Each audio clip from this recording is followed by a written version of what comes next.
मेरा प्रश्न ये भी है कि हमारा जो एक्सपोर्ट है, अभी अभी चीन के आंकड़े आए हैं, उनका $3 ट्रिलियन का एक्सपोर्ट हुआ है इस साल का। हमारा कहाँ है?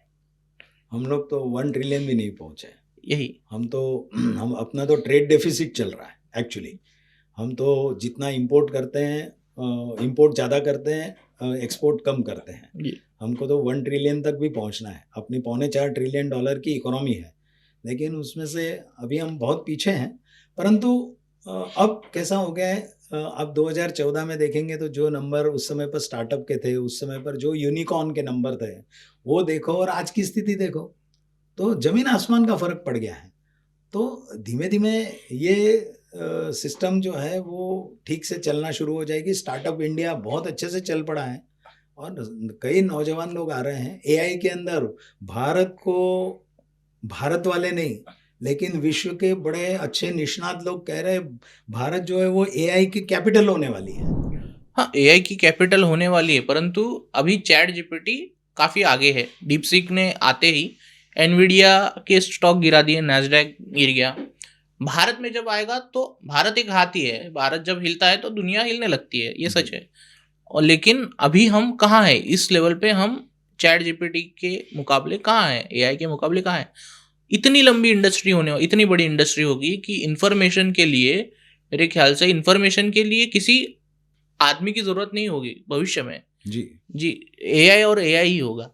तो ऐसे में कितना जॉब कटेगा और कितना टेक्नोलॉजी आएगा, इस हिसाब से क्या लगता है आपको, कब आ रहे हैं हम आगे? नहीं, यानी आपने बहुत ही गंभीर प्रश्न पूछा है और इसकी असर अवश्य बहुत ही गंभीर होने वाली है। जैसे मैंने पहले भी बताया कि धीमे धीमे जैसे जैसे टेक्नोलॉजी ये सारे सर्विस सेक्टर में घुस रही है, लॉजिस्टिक में घुस रही है, सारे सिस्टम में घुस रही है, तो मैन पावर कम होने ही वाला है, हम्म। बिल्कुल। हम्म।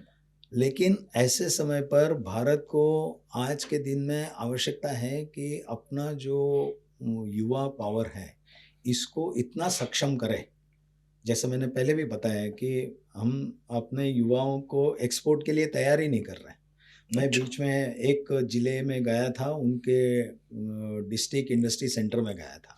उसके एक सीनियर जनरल मैनेजर ने कहा कि हमारे ज़िले के अंदर बड़ा पिछड़ा हुआ वैसे माना जाता जी। है नहीं वो, जी। लेकिन सिंधुदुर्ग ज़िले की मैं बात कर रहा हूँ। तो वहाँ के सीनियर जनरल मैनेजर ने कहा कि हमारे यहाँ 8.5 इंडस्ट्री है और वो सब हमारे संपर्क में हैं क्योंकि हम डीआईसी हैं। तो बोले आप कहो इतना माल हम बना करके दे सकते हैं, लेकिन उसको बेचेगा कौन? अच्छा, ये उनकी समस्या है। एक्सपोर्ट के लिए कोई नहीं है। एक्सपोर्ट नहीं, वहाँ पर उनके पास में डोमेस्टिक सेलिंग के लिए भी नेटवर्क सारा टूट गया है उनका। क्यों? तो क्या हो गया, ये कोरोना काल के अंदर सारा नेटवर्क बिखर गया। उनके जो सेट सारे कस्टमर थे, चूँकि उस समय 2 साल में कोई बहुत बड़ा काम नहीं हो पाया, तो सारे नेटवर्क टूट गए इनके। तो प्रोडक्शन तो हो रहा है, लेकिन माल नहीं बिक रहा है। अच्छा, माल बिकता है तो उसके ऊपर जिस प्रकार का मुनाफ़ा मिलना चाहिए, वो भी नहीं मिल रहा है। अब वो लाभ नहीं है तो इनकी इंडस्ट्री ठीक नहीं काम कर रही है। तो ये सारा कैस्केडिंग इफ़ेक्ट है, ये विशियस सर्कल है। तो ये बड़ी कठिनाई में है ये सारा।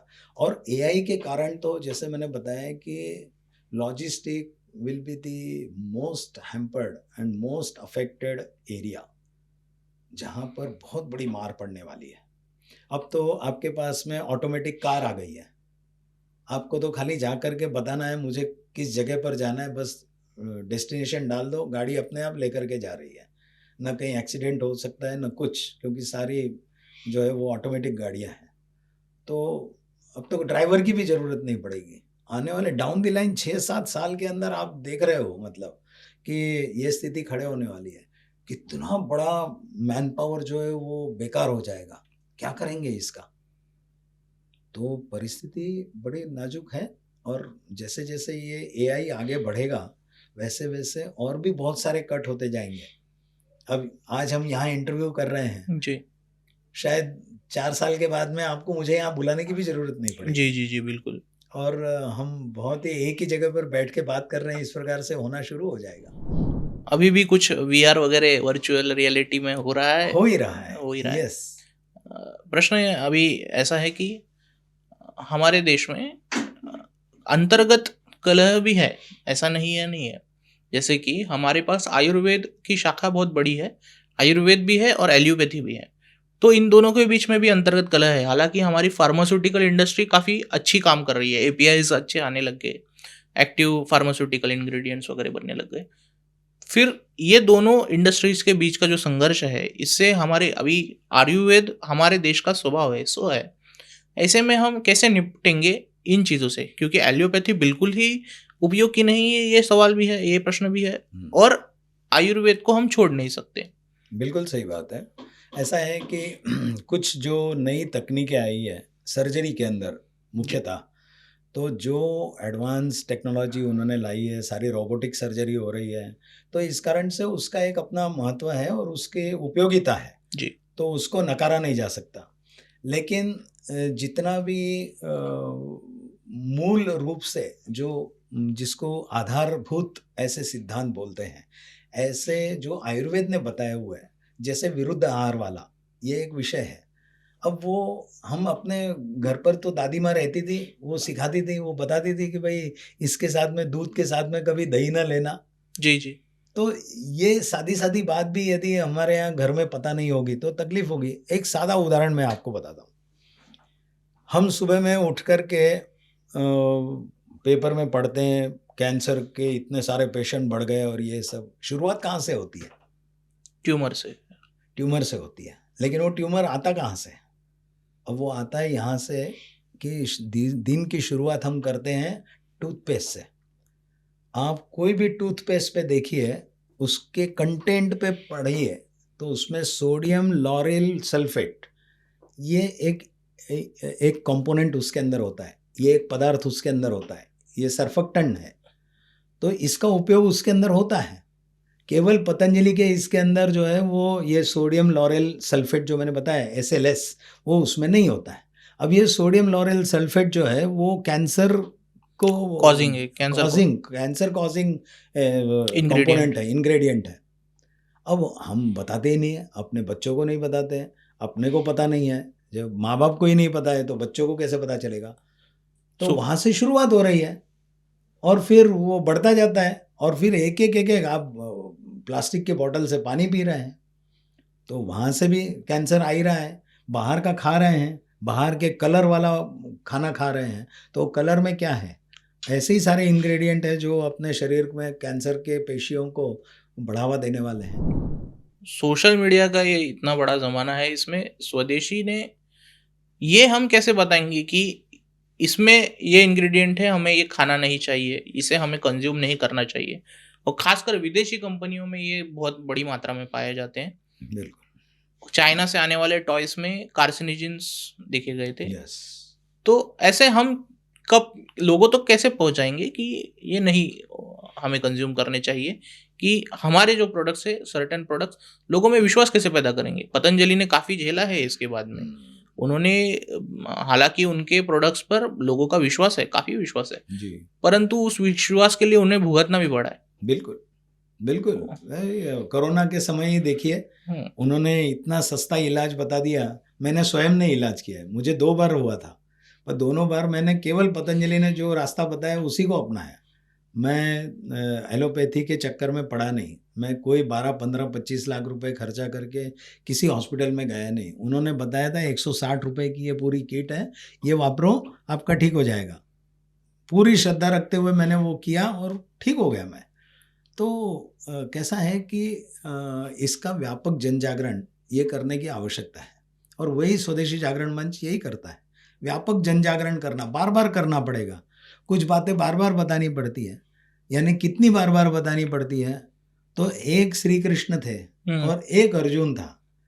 श्री कृष्ण ने सीधा-सीधा बता दिया, भैया हाथ में धनुष्य उठा और बस चला दे धनुष्य।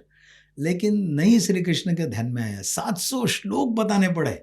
इतना विद्वान सामने अर्जुन खड़ा था, फिर भी श्री कृष्ण साक्षात भगवान को आकर के 700 श्लोक बोलने पड़े। तो अपने समाज को तो हमने बताना पड़ेगा बार-बार। अभी स्वदेशी जागरण के जो श्लोक हैं वो युवाओं में पहुंच रहे होंगे, ऐसा मुझे विश्वास है।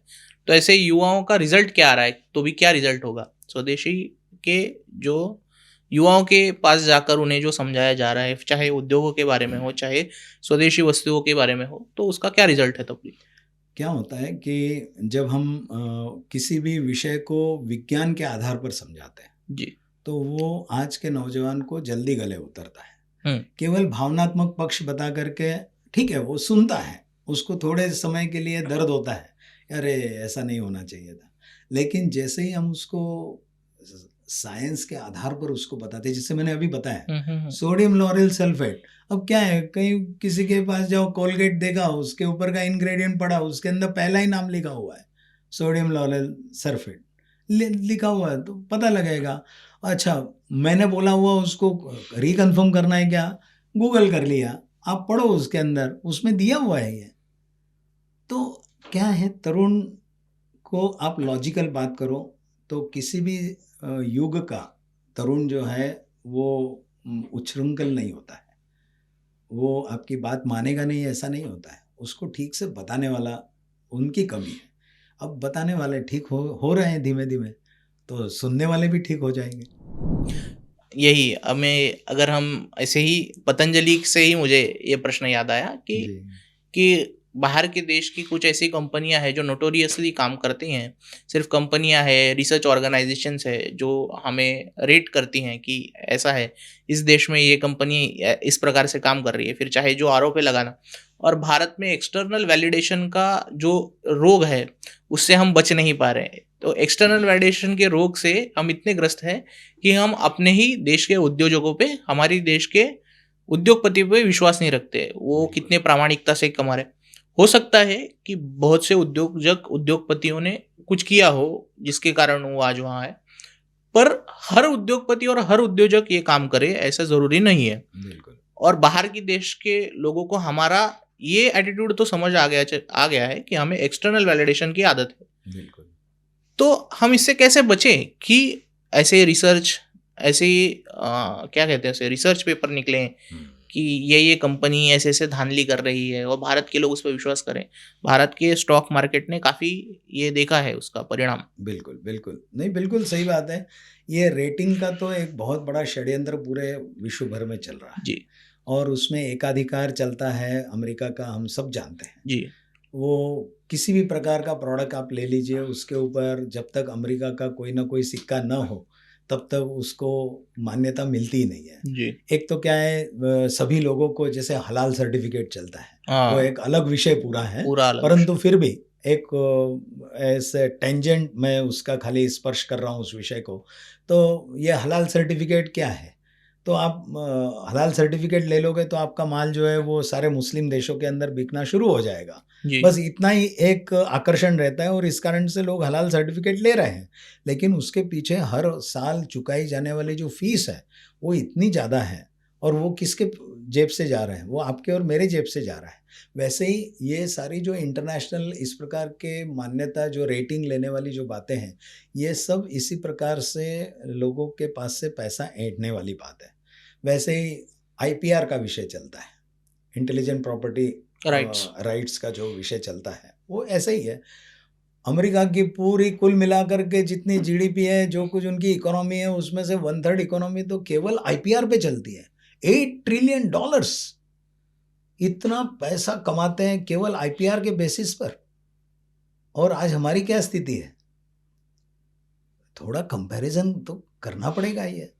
अच्छा, जिस प्रकार का मानांक, जिस प्रकार के प्रतिमान उन्होंने वहाँ पर रखे हैं, जिस प्रकार के स्टैंडर्ड उन्होंने खड़े किए हैं, उसके पीछे उनकी भी बहुत बड़ी तपस्या है। क्योंकि ये सारी इतनी बड़ी सिस्टम बनाना, उसको फुल प्रूफ बनाने के लिए जो करने की आवश्यकता पड़ी, वो सारे विश्व से उन्होंने सारी जानकारी इकट्ठा करके उसमें से ये बनाया हुआ है। तो उस स्तर का हमको भी बनना पड़ेगा।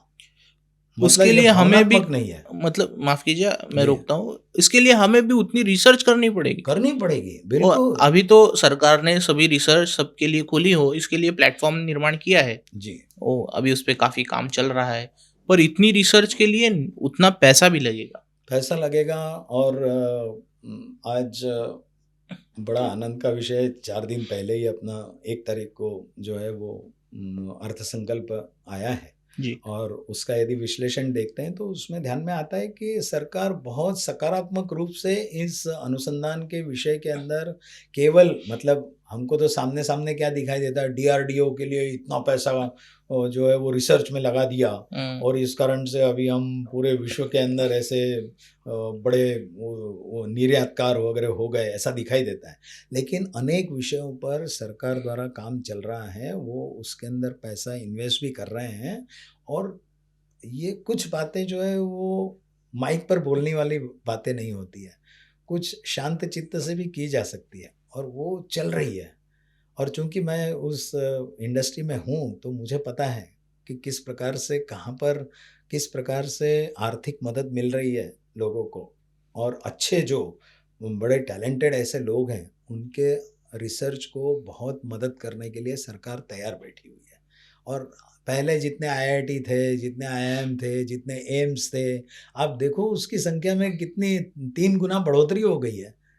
तो ये आईआईटी खड़े करके करेंगे क्या?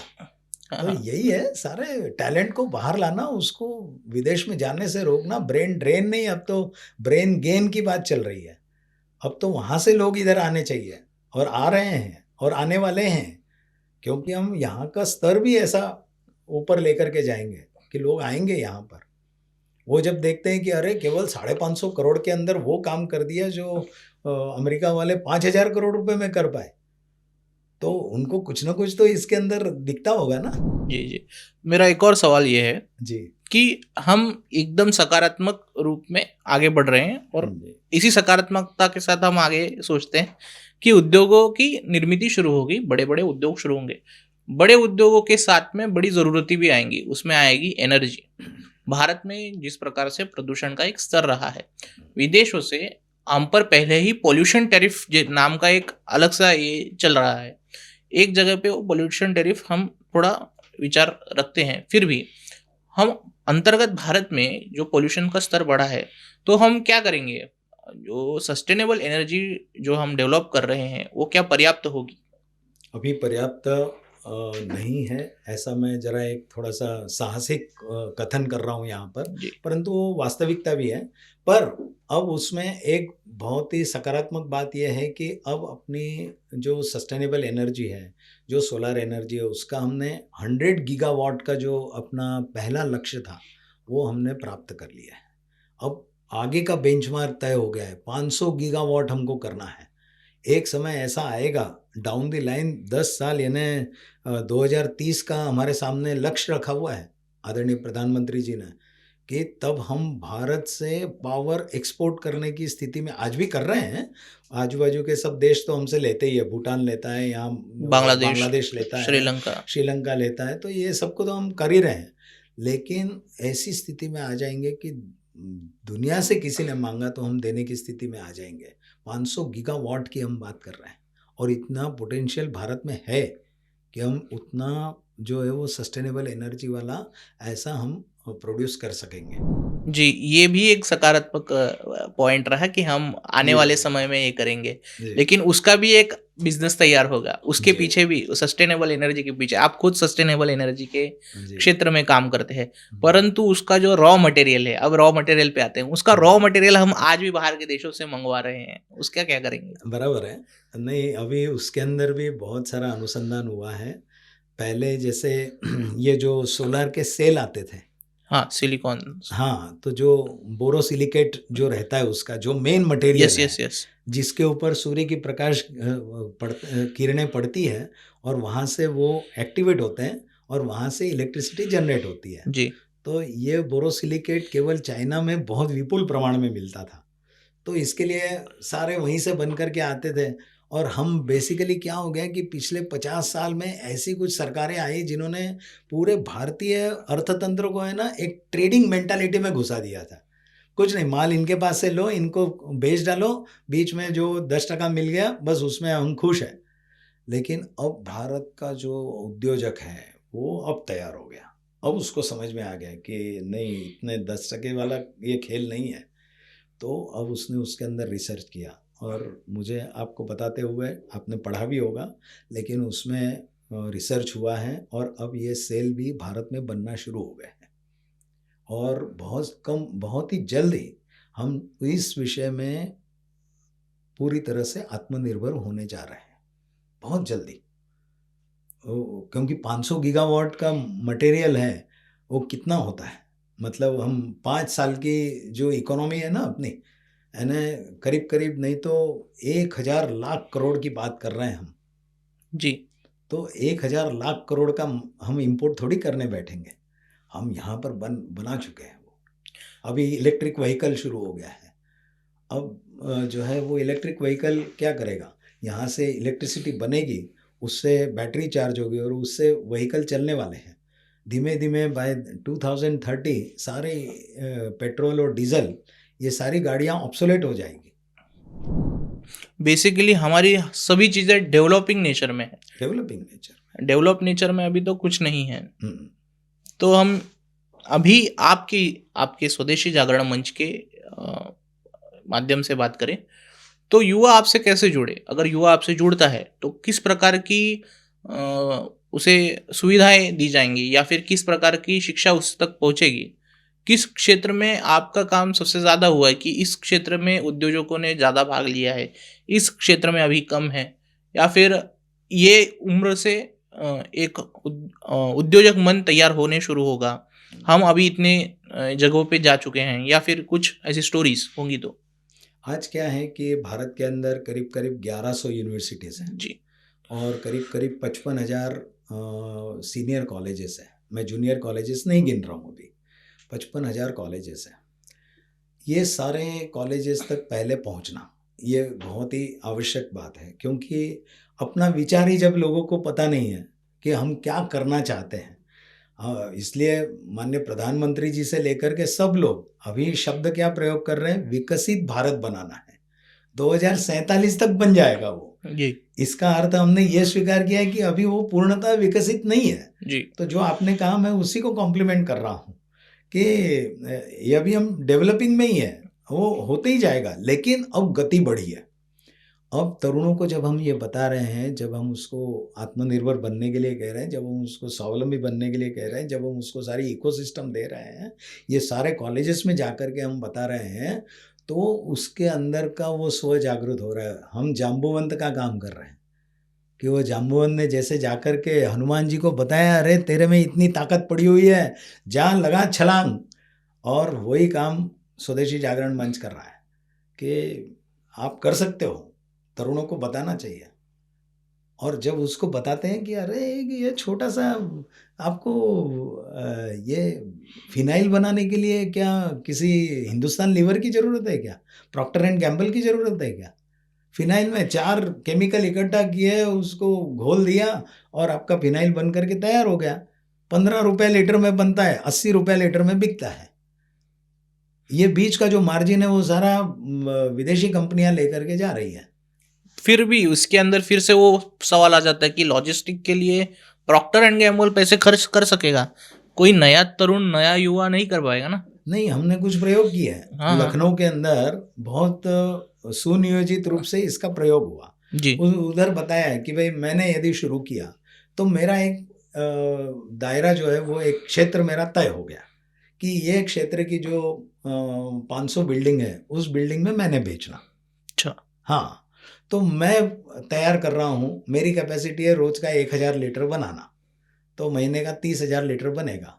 मेरे क्षेत्र में जो भी हॉस्पिटल्स हैं, स्कूल्स हैं, कॉलेजेस हैं, सरकारी बड़े बड़े कार्यालय हैं या बड़े कॉरपोरेट ऑफिसेज हैं या घर हैं, जितने भी घर हैं वो सारे घरों के अंदर मैं बेचने जा सकता हूँ। तो मेरी कैपेसिटी में मुझे अपने आप को आत्मनिर्भर बनाना, मेरे यहाँ पर जो काम करने वाले 50 लोग हैं उनका घर चलना, इतना ही मेरे से अपेक्षित है। हाँ, यदि मेरी कैपेसिटी उससे भी ज़्यादा है तो मैं उसको एक्सपोर्ट कर सकता हूँ। एक्सपोर्ट की तो स्थिति ऐसी है, आपको जान करके बड़ा दुख होगा कि जैसे अपने यहाँ जेम पोर्टल है, वैसा वहाँ यूएस के अंदर उनका पोर्टल है। अच्छा, और उस पोर्टल ने पूरे दुनिया के सारे मैन्युफैक्चरर को एक आह्वान किया कि आप अपने कंपनी को हमारे यहाँ पर हमारे पोर्टल पर रजिस्टर कराइए। और बड़े दुख के साथ आपको बताना पड़ रहा है कि भारत से केवल 580 कंपनियां उसके अंदर रजिस्टर हुई, एज अगेंस्ट चाइना की 18,000 कंपनियां रजिस्टर हुई। केवल 580 कंपनियां। अब ऐसा नहीं था कि और भी कंपनियां जा नहीं सकती थी, हम 18,000 नहीं है, हमारे यहाँ तो 6.5 करोड़ एमएसएमई है, तो हम जाके क्यों नहीं रजिस्टर कर सकते वहां पर। लेकिन अवेयरनेस नहीं है। कितने लोगों को आज जो अपना ये इंटरव्यू सुन रहे हैं उसमें से कितने लोगों को पता है कि इस प्रकार की एक वेबसाइट है, उसके ऊपर जाएंगे, अपने आप को रजिस्टर करेंगे तो हम तो भी वहां इस पर पे रजिस्टर हो रजिस्टर करने जाएंगे। के लिए क्या क्या लगता है ऐसे? बहुत ही सिंपल है, अपना सारा खाली बेसिक जानकारी देनी होती है, मेरी कंपनी ये है, उसका रजिस्ट्रेशन नंबर ये है, ये है, और एक छोटा सा वीडियो बनाना रहता है जिसके अंदर आपकी इंडस्ट्री का थोड़ा सा वीडियो आ गया, आपके ऑफिस का आ गया, आपके जो भी वर्कर्स हैं उनका एक काम करते हुए फोटो, बस इतना इतना खाली अपलोड करना है। बस 20 MB से ज़्यादा का बड़ा होना नहीं चाहिए, इतनी उसकी रिक्वायरमेंट है। अब क्या है, बहुत रॉकेट साइंस है क्या? लेकिन नहीं कर रहे हैं, तो वो भी काम हम कर रहे हैं, जा रहे हैं इंडस्ट्री के पास, बता रहे हैं भैया ये वेबसाइट है, ये इस वेबसाइट के ऊपर आप अपने आप को रजिस्टर करो, तो कर रहे हैं लोग। अब उनको ध्यान में आ रहा है, अरे ये तो हो सकता है। तो मेरे यहाँ मान लो मैं 1,000 लीटर बना रहा था, पर मेरी कैपेसिटी है 1,500 लीटर बनाने की, तो मैं 500 लीटर बेच दूंगा, बेच यूएस सकते। को बेच दूंगा। तो ऐसे अभी हमारे भी प्रोडक्ट्स बेचे जाएंगे, उनके भी प्रोडक्ट्स हमारे यहाँ आएंगे, ठीक है। तो कुछ देशों के साथ हमारे फ्री ट्रेड एग्रीमेंट्स भी चल रहे हैं। कैसा खतरा लगता है फ्री ट्रेड एग्रीमेंट से भारत में? फ्री ट्रेड का खतरा तो है, लेकिन यही केवल स्वदेशी की भावना ही उसको बचा सकती है। जब हम जाकर के डीमार्ट के बाहर स्वदेशी विदेशी प्रोडक्ट की सूची लोगों को पकड़ाते हैं ना, तब वो लोग बोलते हैं, अरे आज तक तो किसी ने बताया नहीं हमको ये, कि ये प्रोडक्ट नहीं खरीदना चाहिए, इसके पैसे से जो है वो हमको ही कन्वर्ट करने का, हमें ही हिंदू लोगों को कन्वर्ट करने का सारा गेम प्लान चल रहा है हमारे। आप देखिए कोरोना के अंदर पतंजलि ने कितना योगदान दिया, और कितना प्रॉक्टर एंड गैम्बल ने दिया, कितना अमेजोन ने दिया। आए दिन रोज सुबह उठ करके हम अमेजोन से कुछ भी मंगा लेते हैं, उस अमेजोन ने एक पैसे का मदद नहीं की लोगों को। वो विदेश से आया, वो भारत को लूटने के लिए आए हुए लोग हैं। ऐसे लोगों के बारे में हमने बताना पड़ेगा लोगों को। उनको लगता है अमेजोन व्हाट अ सर्विस, बिल्कुल एक मैसेज करते हैं, फटाफट माल दूसरे दिन आ जाता है। लेकिन उसके पीछे उन्होंने जो वायदे किए थे, पर्यावरण की रक्षा होगी वगैरह वगैरह, उसका सारा भंडाफोड़ हो चुका है पहले भी। जी जी जी। उन्होंने टैक्स इवेजन कैसे किया हुआ है, इसका भी भंडाफोड़ हो चुका है। तो ऐसे अनेक विषय हैं, पर बहुत काम करना पड़ेगा। हमारे भी ऐसी कंपनियां होंगी तो हमारे लोगों को विश्वास कैसे होगा कि हमारी जो कंपनियां हैं वो ज़्यादा क्वालिटेटिव है मुकाबले विदेशी कंपनियां? और ये पूरा पर्सपेक्टिव का गेम है। फिर वही प्रश्न आ जाता है कि कैसे होगा काम? यही वोकल फॉर लोकल, हमने ऐसा सुनियोजित ऐसा प्रयास नहीं किया है। अच्छा। ये स्वदेशी जागरण मंच और स्वावलंबी भारत अभियान के माध्यम से हम जो लोकल कंपनियां हैं उनकी भी सूची बना रहे हैं। अपने इस क्षेत्र के अंदर हमको पूरे दिन भर में 350 प्रकार के प्रोडक्ट लगते हैं। अपने घर में कोई भी देखो, आप सूची बनाना शुरू कर तो 350 प्रकार के प्रोडक्ट, थोड़े बहुत कम ज़्यादा होंगे, लेकिन इतने प्रोडक्ट में से कौन कौन से प्रोडक्ट मेरे गांव में बनते हैं, मेरे शहर में बनते हैं, मैं क्यों ना उनसे खरीदूं। एक छोटा सा उदाहरण 1 मिनट में आपको देता हूँ। एक खाखरा बनाने वाला मेरे घर पर आया, मैंने पूछा कहाँ से आप बनाते हो? बोले मैं ये पीछे वाली गली से। अरे मैंने कहा पीछे वाली गली से, तो क्या भाव है? तो उसने पता है ये पैकेट 150 रुपये का है। द सेम पैकेट, वही मेथी का खाखरा मैं जो है वो डीमार्ट से 220 रुपये का लेकर के आया था। अब मैंने मेरे 2 गली छोड़ करके जो आदमी बना रहा है उससे 150 रुपये में नहीं खरीदा, और जो भावनगर से आने वाला वो भी हिंदू है, वो भी अपने देश का है, बात सब सही है, लेकिन मैंने वोकल फॉर लोकल हुआ क्या? मैंने उससे खरीदा क्या? मैंने अपने 2 गली छोड़ करके बनाने वाले से खरीदा होता तो उसका उतना सेल बढ़ता था। तो ये जो ट्रांसपोर्टेशन का पैसा उसके अंदर ऐड हो गया, एक और आदमी का उसके अंदर कमीशन ऐड हो गया, ये सब मैं बचा सकता था। लेकिन ये अवेयरनेस नहीं है, छोटा सा सेल की बात होती है। अब सेल का भी उदाहरण सबको पता है कि अपना सेल जो है वो 23 रुपये का है और वो चाइना से आता है वो 8 रुपये का है। तो बोले इतना सस्ता वो देता है तो आपका क्या मतलब 23 रुपये का आपका क्यों लूँ मैं। मैंने कहा चलो ठीक है, वो 23 रुपये में देता है, मैं 8 रुपये में देता हूँ, मेरा 8 रुपये वाला कितने घंटे चलता है। तो बोले 10 एक घंटा चलता है। मैंने कहा 23 रुपये वाला कितने 23 रुपये वाला कितने घंटे चलता है। तो बोले 10 10 घंटे चलता है। और ये 8 रुपये में खरीदा वो बोले 2 घंटे चलता है। तो मैंने कहा यदि 10 घंटे चलाना हो तो आपको कितने सेल खरीदने पड़ेंगे। तो बोले 5 सेल खरीदने पड़ेंगे। तो 8 रुपये का एक सेल तो 5 सेल 5 40 सेल रुपये। 40 रुपये के होते हैं। लेकिन 23 रुपये वाला 10 घंटे चलने वाला सेल हम नहीं खरीदते हैं।